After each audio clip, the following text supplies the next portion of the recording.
Es ist Sommer im Einhörnliwald. Es ist sehr, sehr heiß. Der Hops und die Lila haben schon lange draussen an der Sonne Fangis gespielt. Und jetzt suchen sie ein Schattenplätzchen für die Vieri. Schau mal, da unter der Eiche ist ein Gäbi. Ja, gut. Lila, ich mag fast nicht mehr. Es ist so heiß.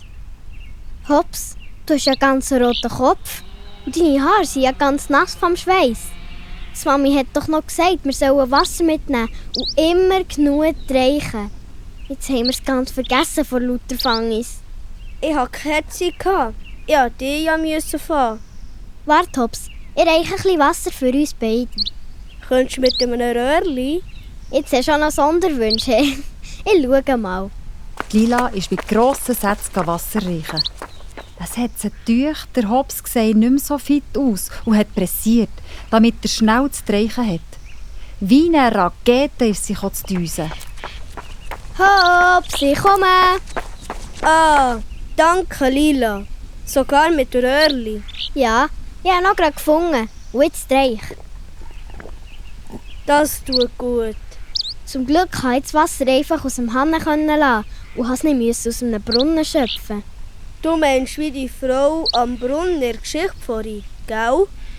Ja, aber gell, Jesus hat nicht das Wasser gemeint. Das habe ich noch schwierig gefunden. Bist du daraus gekommen? Es ist auch so, dass nicht nur unser Körper Wasser braucht, sondern unser Herz. Unser Herz? Ja, also nicht wirklich unser richtiges Herz. Aber Jesus ist immer bei uns. Er kann uns Freude schenken. Er gibt uns alles, dass wir fröhlich und glücklich und mutig durchs Leben gehen können.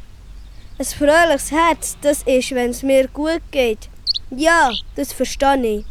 Bist du schon wieder parat für ein Fangis? Jesus will dir alles geben, was du brauchst. Auch wenn du manchmal denkst, dass alles schief läuft, auch ganz viele Sachen im Leben schwierig sind, dann darfst du wissen, Jesus ist bei dir.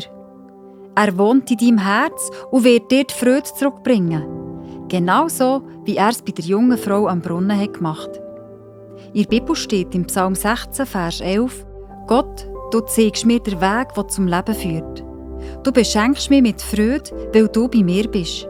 Aus deiner Hand darf ich Glück ohne Ende nehmen.